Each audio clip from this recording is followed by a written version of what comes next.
Hi, I'm Adam Trashy, welcome to the channel. So today's talk is going to be about footwear as well as a review of the Harkila GTX Trapper Masters. They are the 6-inch version.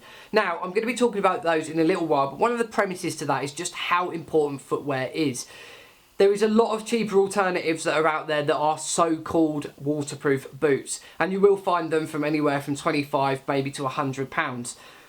What I will just say as a preempt is footwear is so important, not just for protecting your feet from strains, sprains and things like that, but also just pure comfort and keeping your feet nice and dry. Now there is a premise to keeping your feet dry that you need to consider as well, and that is to keep air circulating within the boot, and that is so that the material is breathable around your feet.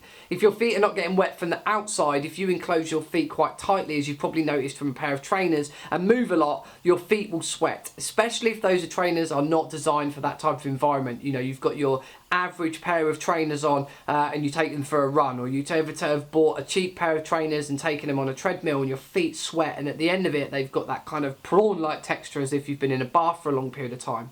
So you need to balance that. You need to have a certain amount of breathability from the boot itself that stops your feet from overheating from the sweat, as well as keeping the water out. And that is why you will find a lot of hiking, hunting boots up there with a real high price tag. They incorporate those type of comfort as well as breathability, and also the fact that they are waterproof.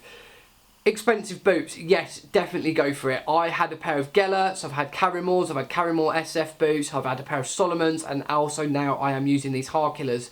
I've tried all different types of solutions, and for me the expensive ones have always been the ones that have worked the best. Not only for the comfort, but again for that breathability and the waterproofness. So what I'm going to be talking about as the premise to all of this is associated around Airsoft and Milsim. Yes, I spend a lot of time with a lot of weight on that's not naturally being carried by my body. When we're talking about a weapon, webbing, we're talking about ammunition, and also a backpack that is full of your weekend's worth of utensils, that added weight is not naturally something that my feet are used to having on them. So that added downward pressure, that added force really does emphasise the comforts of the boot. You will, if not, get bruises, blisters, and those kind of things can very quickly deteriorate into sores over a very small period of time if your feet are not hardened. Now, if you are someone that's in the military and have spent the last 10 years in boots, I would imagine that your feet have probably built up some type of resistance to that kind of punishment. My feet themselves are not used to that sort of punishment, so when I am out on the ground I want to do everything I can to stop them from getting sore. That is just one of the key things that's in my mind. I've spent a lot of time in the valley with Sterling Airsoft, covering long periods of ground with a lot of added weight on my body that I'm not used to carrying. So because of that, I've always wanted to have the good footwear to associate that's going to go with that. It's going to protect my feet as much as possible. Now, there are a lot of boots that are so-called waterproof, and we will be talking about that in this video, and this directly references the Harkilas. My Gellerts were so-called GORE-TEX waterproof.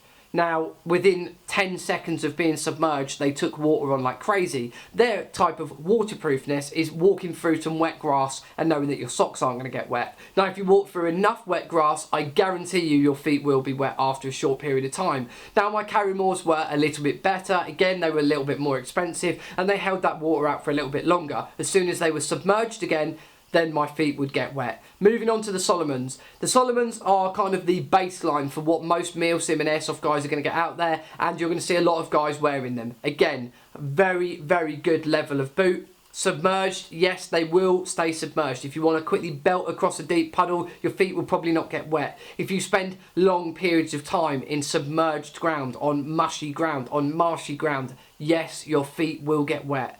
Now, this is going to be a completely different experience for me than there is going to be with other people. I'm sure there's guys out there that have got 10-year-old Solomons that are waterproof. I'm sure it will happen. There will also be guys out there that are going to comment on this video that had their Solomons for 10 minutes, it rained and their feet got wet. There is a variety of different reasons, and I have no understanding of how some of my friends have had their Solomons for 6 months and they've completely fallen apart, and other of my friends have had their Solomons for nearly 3 years and they look absolutely mint condition.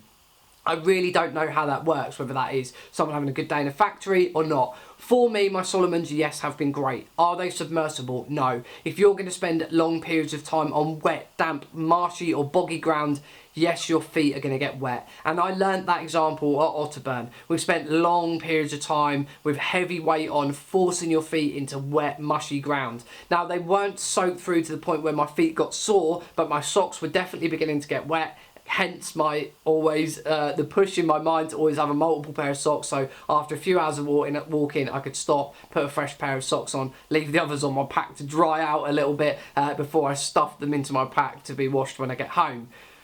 Absolute waterproof breathable boots. Härkila are the first ones that I have found that are capable of being absolutely fully submerged, and I'll put the video in now.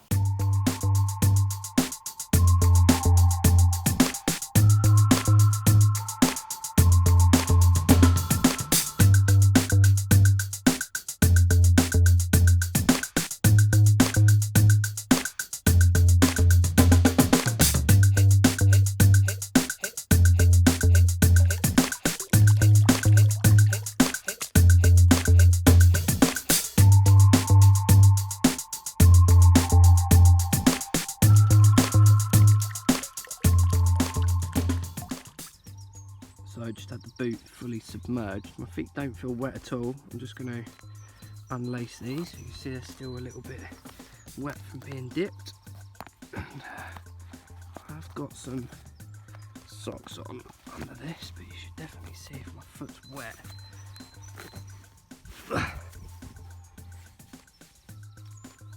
Absolutely bone dry.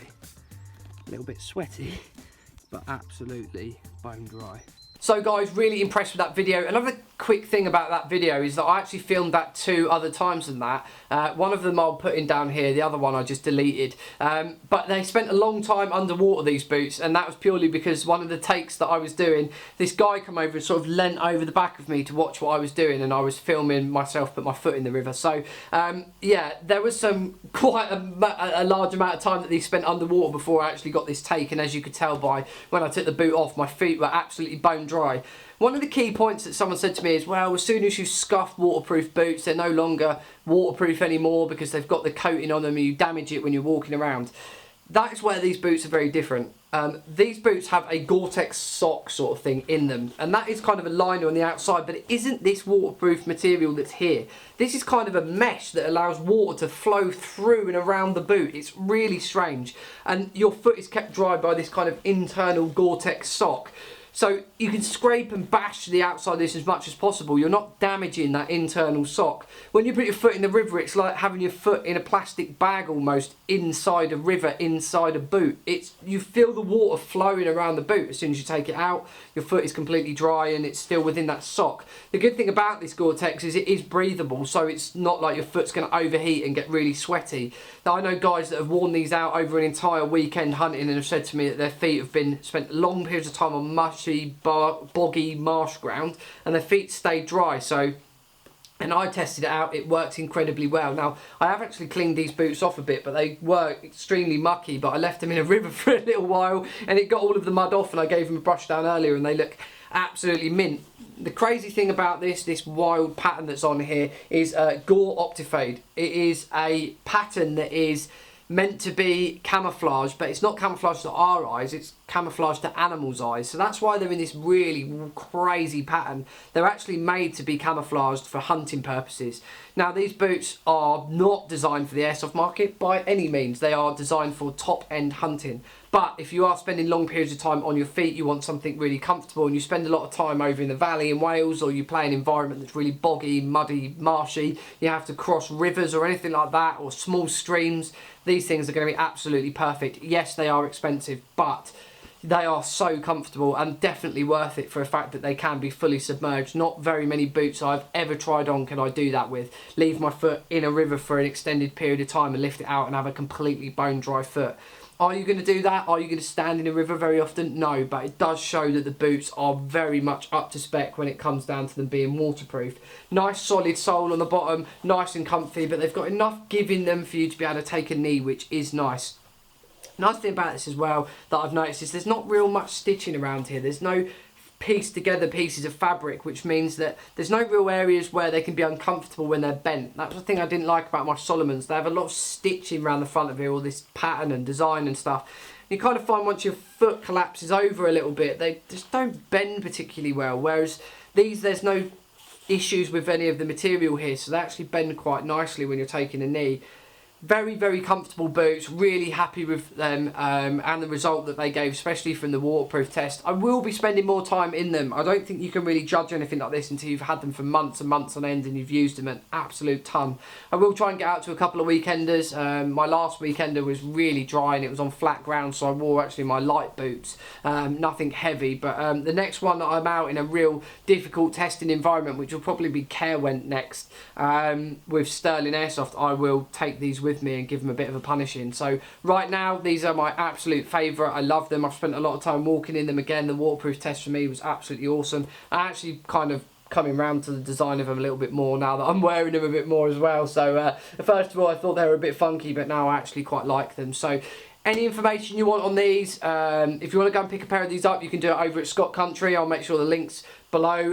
Any questions, feedback, if you've got a pair of these and you've got some tips on looking after them, advice for taking care of them or maintenance, anything like that, please make sure you put that in the comments box below. If you are going to go and check these out and you want to compare them to something else, I've tried comparing them to a ton of boots that are out there. For me, these always sit on top. There has been very few boots that I've ever tried out that have actually stayed completely waterproof. So I'm really impressed with these. Until I try something else that absolutely blows them away, then I will be using these for the foreseeable future. So thank you so much for the guys over at Harkila. Thank you very much to the guys over at Scott Country International. If you do again want to go and pick these up, a link will be in the box below. Thank you very much for watching, guys, and I'll see you all soon.